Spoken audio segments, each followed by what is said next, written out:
for joining, everyone. I'm not very used to talking for very long, so we'll see how long this will go on for. What I understood from Tom is that some of you are now in a course that that involves monitoring homes and home performance, and so I'm presenting a project that we are doing actually right now. That is linked to that very much, because it's about user behavior in relation to, well, home renovation, it says here, but it's very much about the performance of a home after it's been renovated. And I'll tell you all about it during this lunch lecture. First, I'll introduce myself. I don't have a background in architecture like you all have. I've studied industrial design engineering at the TU Delft. And I graduated a couple of years back, I think in 2018. Since then, I've been doing some design work, self-employed. And I've always been working on sustainability and circularity from a product design perspective. But I thought it would be nice to take things, to make things a bit bigger and have a bit more impact. So that's how I came to join TNO in the building sector. And actually, during my studies, I already did some projects that were a bit more building oriented, like the one you see over here. This was actually also about a ventilation system, which we'll be talking about a lot. So that was, for me, quite helpful that I already had some experience in the field. Well,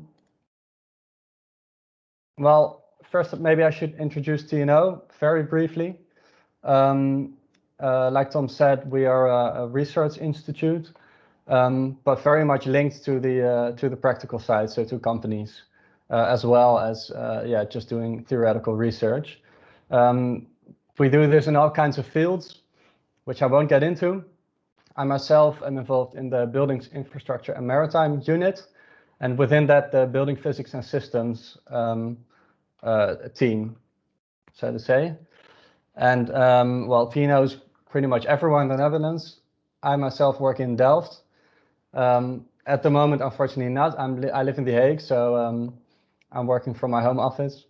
But there's loads of places people can work. And before I get into the project that I want to talk about, I thought I would show some of the other projects I've been doing over the past year that I've worked at TNO, because it's very diverse, and I think it's interesting to see sort of the different things that we work on within my team. So this is one project that I did last year, where we wanted to increase the safety of solar panel installation on sloped roofs. It's quite a dangerous thing at the moment, and also it's quite an impact on the physical side of the installers. So part of the project was just an analysis of looking at what they are doing actually, and how they behave, how dangerous it is, and then see what we can do to improve the situation. So that was the second part of this project, to do some suggestions, some concept designs for the installers on how to improve the safety. So as you can see, it's well, very different from what we'll be talking about. Another project also revolves around PV panels. This was a project that we are still doing actually for ProRail. They want to utilize their sound barriers for solar power all around the Netherlands, and they wanted to do a pilot project. And they asked for our help to help with the design and the construction of the system that will hold the panels.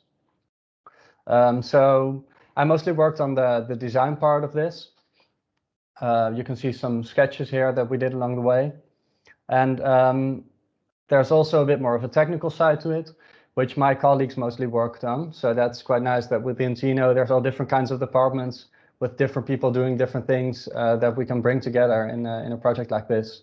So they worked on the wind loads, the safety, maintenance, and sustainability aspects as well. Then there's another project that was a bit less design oriented, where we looked at the difference between wood construction compared to conventional construction, such as concrete, and the impact it has on the environment. For this, we work together with a different unit that works in Utrecht, where they do LCA analyses. And well, this is a bit of a long story, but it's about how carbon capturing is at the moment not yet integrated in LCA analyses.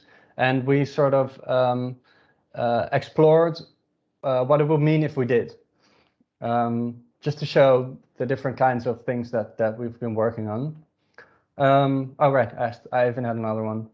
This is the more recent one that I will be involved in over the coming months, where we are looking at the clustering of buildings. So this is a bit more on a theoretical level, and it's targeted at renovating companies as well as governments, where rather than renovating houses based on the area they're in, and well, doing a couple of houses that are just close together, but that might actually be very different in what sort of approach you might use.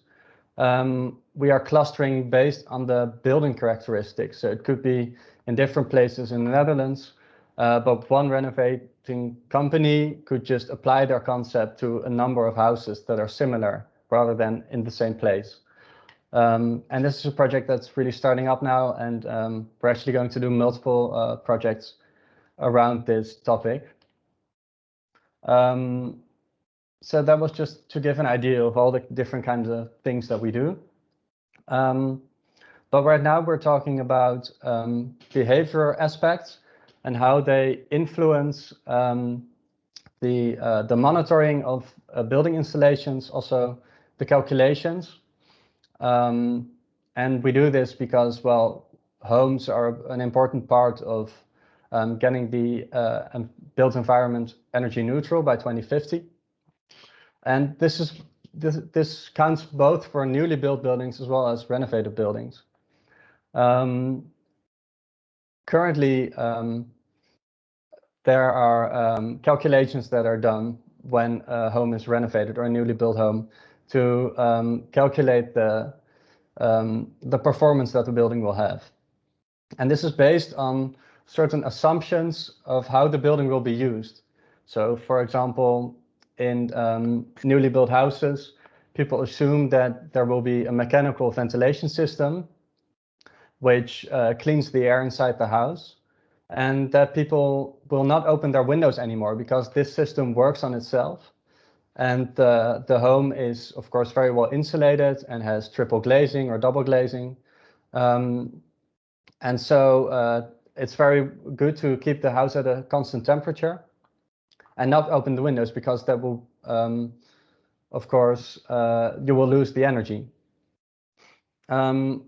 So for these building installations, the complexity is increasing quite a lot. And the design is always very much focused on the technology rather than the users. And what we see in the field now is that people very often don't behave the way that the well, technical companies expect them to. And so the performance of the system is disappointing because, well, like in the example I gave, when people open their windows, you're losing energy. So the building is not performing as well as the designers thought it would. And at the same time, we see that the residents sometimes have complaints about the building and that it really doesn't perform the way that they want it to. So this is what we were looking into for this research, and that's also what you're seeing in the current literature. When they are looking for this performance, for these performance aspects, they very much focus on the physics. So the temperature, the humidity, rain, wind, sound aspects, but little attention is given to other aspects that the user is involved in, such as any habits that they might have from when they were young, interaction effects. So the relation to insulation value and air tightness, what that could mean to the behavior of the residents, whether or not they trust the system, and whether maybe they don't fully comprehend the system either. So that's what we were looking at. What is the reason for the behavior that people have, and what does it tell us, and what can we do with the information? So what we did for this study was, it was quite a long study, and we asked quite a lot of the residents. First of all, we did an inventarization of the building and the system. So we looked at what kind of heating systems they had, ventilation systems, what kind of appliances they had, how they interacted with the house via what devices. Secondly, we did a questionnaire. We wanted to do this in person, but due to COVID, we had to do it over the phone, where we asked whether they were satisfied with their house, if they had any problems, generally how they behaved in their house.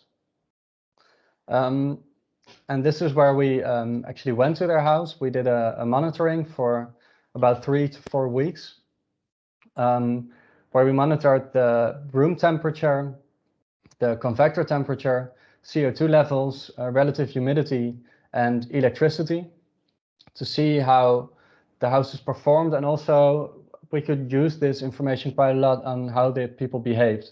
So for example, the convector temperature, we used mostly to see whether or not people turned on their convector and when, and if this was sometimes at the same time as opening their windows or not. And this second part of the information was partially they had to fill in these what we called reflection booklets, where they had, for 2 days, they had to tell us how they felt, why they felt this way, and how they reacted to feeling this way. So this was very much focused on their experience. And this was combined with sort of an interaction journal. We called them flyers, and these were placed by the windows, where people were seated, where the ventilation system was used, by the grills sometimes of the windows, and also by the thermostat.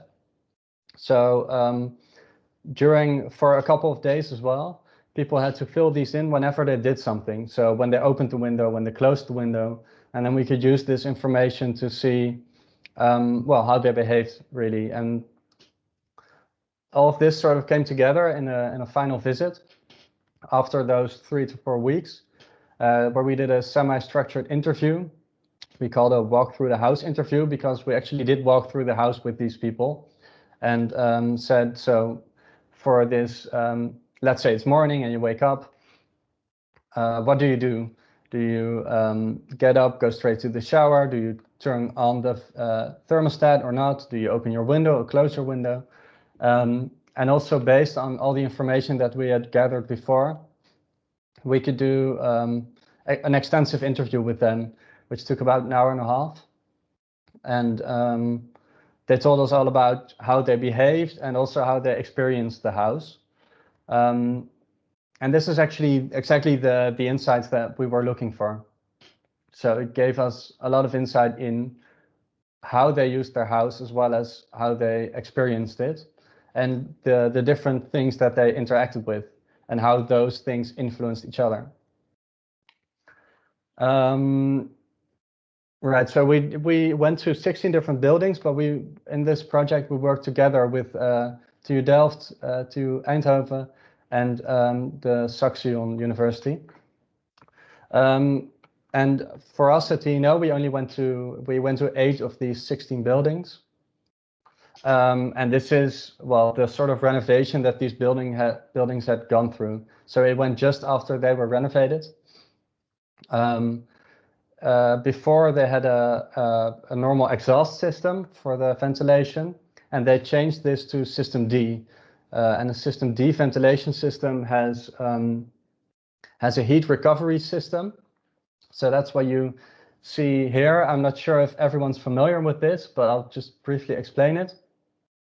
The idea of a System D ventilation system is that you have a ventilation unit, well, usually on the top floor, and it extracts air from all the dwellings, which are heated, and then it takes incoming air from outside, and it transfers the energy of the outgoing air to the ingoing air, so that the ingoing air that you need for clean air inside your house is slightly preheated, because it has gained some of the heat from the outgoing air. And this, of course, makes it a bit more energy positive, because your heating system will need to heat your house just a bit less than it would have if you, for example, just opened your windows. So that's what I talked about before as well. When you have a system like this, it is expected from the residents, from the users, that they keep their windows closed at all times, or almost all times. And this is one of the things that we will see that people just tend not to do, and that we feel in the future they still should, well, residents still should be able to use their house the way they want to, and we as designers, or the technical developers, should use a lot more of the information. They had some other renovation things done to their home, but we focused on the ventilation most of all. But they had some, well, all of them had more insulation, and some had different heating systems applied.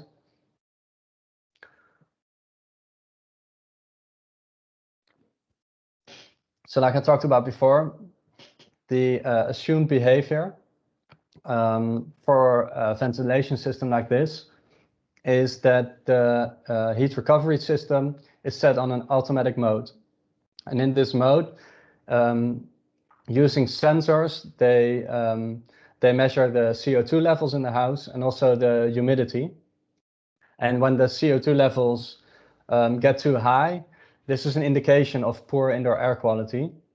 So the ventilation system will blow faster, move more air, well, to remove the poor air, to clean the air. And then once the CO2 levels drop below a certain value, the system is lowered again. So this is also used to, well, prevent the system from using too much electricity. And at the same time to give too much noise, which I'll come back to in a little bit. They also expect people to have their windows and their grills closed, like I said before. And sometimes when people are cooking or showering, the ventilation can be turned to a high level for a little bit to remove smells and gases, and then, but just temporarily. And in general, what you see that the technical developers think is that people are just very happy always, and well, that's what their life will look like from now on. But what we saw for these 8 houses is that it's very often not like that. So the ventilation always on automatic mode. We saw that 4 out of 8 people did this. So I think everybody at some point in time had their ventilation on automatic mode, but not all winter, like we would expect them to. So some of them actually pulled the plug from the system because it was getting too cold, or they thought it was getting too cold in the house. Another one switched off the inlet all winter. So this is someone who also thought it was too cold. And it's really interesting because he turns off this system, which preheats the air somewhat, because he feels it's too cold. And then at the same time, he opens his windows and his grills, and he doesn't have this experience. So that's something that's very interesting to see. How can we solve this kind of thing? There was another resident who had a switch installed to turn off the entire ventilation system, always, except when he was showering. And one who had his system partially removed. So that had to do with, well, he thought it was giving too much noise.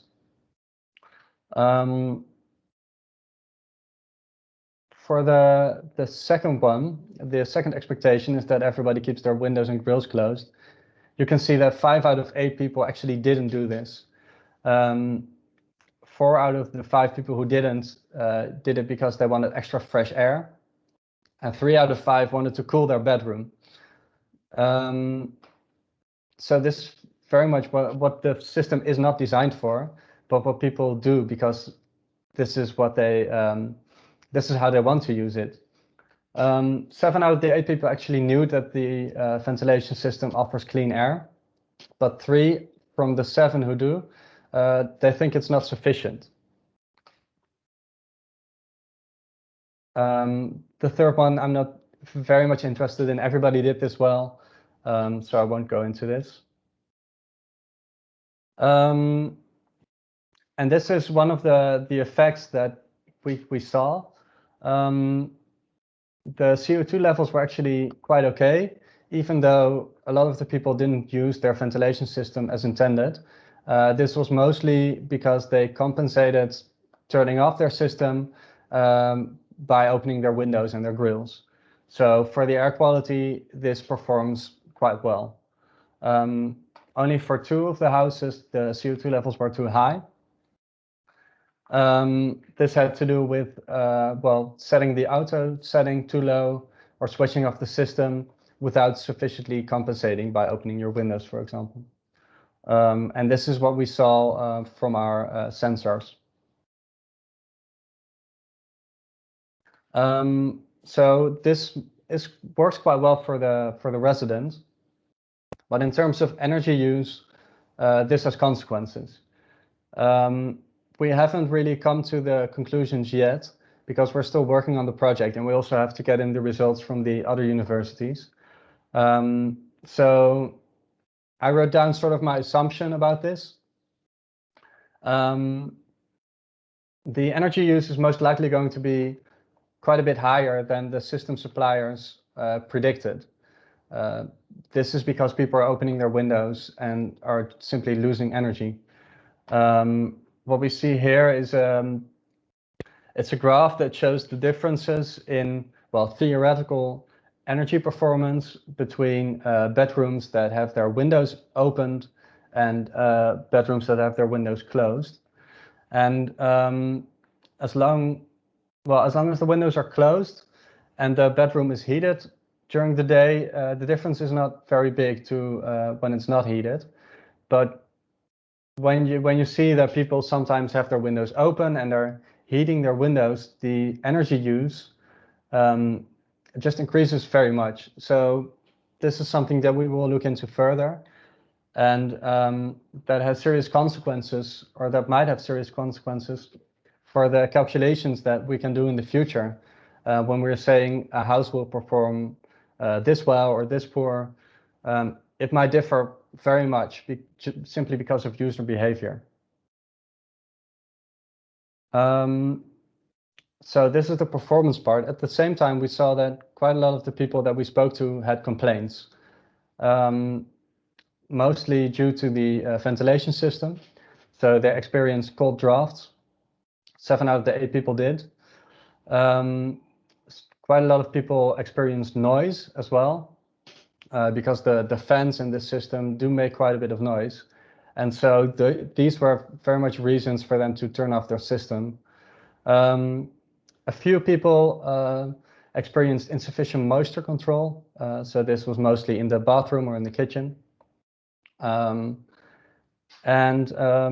Well, these are complaints that need to be taken very seriously because they influence the user, and then in turn they influence the system.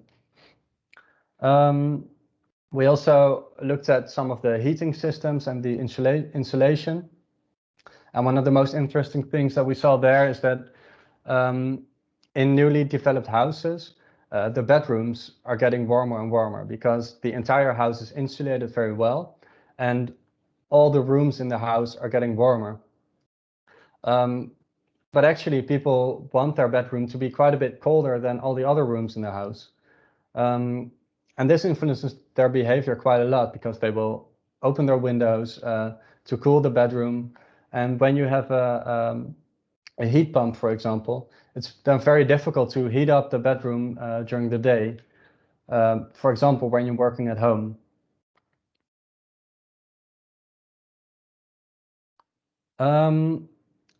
What we also wanted to get a bit of insight in is what is the cause for this, the behavior for these people. And we saw that only partially it comes from a lack of knowledge. So sometimes it's assumed that the knowledge is just insufficient for the residents, but we saw that it was only partially true. For example, when they used their grills because they thought it was necessary for extra fresh air. More often, it was due to complaints or a conscious decision. when, for example, when they overruled the system because of noise or cold drafts, or when they opened their windows to cool their bedroom, or when they opened their windows because it's just pleasant. That's also what we heard, and it's quite difficult to understand what exactly they mean, but people just think it's pleasant, so, well, they should be able to do that as well. And also the difference in temperature within the bedroom, which I spoke about before. I'm pretty much running through the presentation already. So I'm finishing with what are we going to do with this kind of information? First of all, we have to finish the project. So we have to draw final conclusions, also with the information from the other universities. But we are already talking to the suppliers of the ventilation systems and helping them to improve their system design. So we believe that in the future, the design of these systems should be much more, should work much better for the users, for the way they behave. And so that's what we really want to do, is talk with these suppliers. And that's what we've started already. We're also going to do a much longer follow-up project. So now for this project, we've done the monitoring for 3 or 4 weeks. And we're going to be to look at new buildings where we monitor them for 2 years, where in the first year the houses will not be renovated yet, and we will be monitoring the homes. Then they will have the renovation, and then for another year we will monitor them. So this is sort of things that for us within this research we're looking forward to. Yeah, that brings me to the final slide. If you, well, of course, I'm very much open to questions right now, so please do ask them. Also, if this story made you interested in the company TNO, we're always looking for people who want to do graduation projects in any field with TNO, for example. So feel free to send me an email at this email address, and we can talk about it. But for now, do you guys have questions for this story?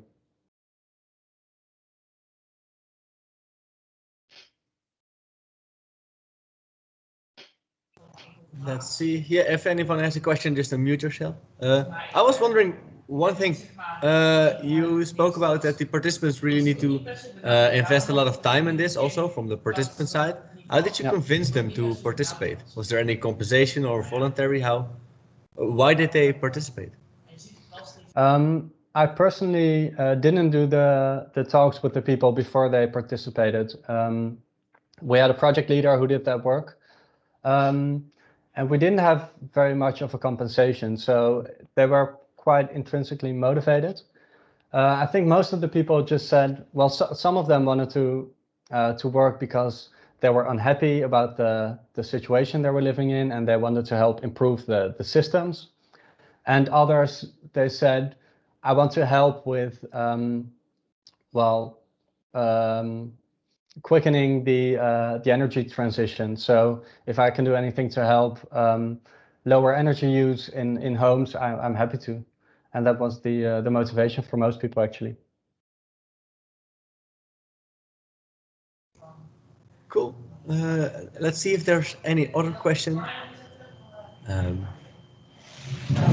If not, yeah. Well, thank you very much, Stijn. If there's still a question, unmute yourself. Just interfere in my thought.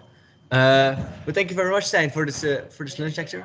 Nice to have a research as a lunch lecture this time instead of just a product or a development. I think research is well, not done that much or not that much part of the curriculum. So cool to see that that's the direction everyone can head on to as well. Yeah, if there's no more questions, indeed, I will stop the recording as well. Let's see.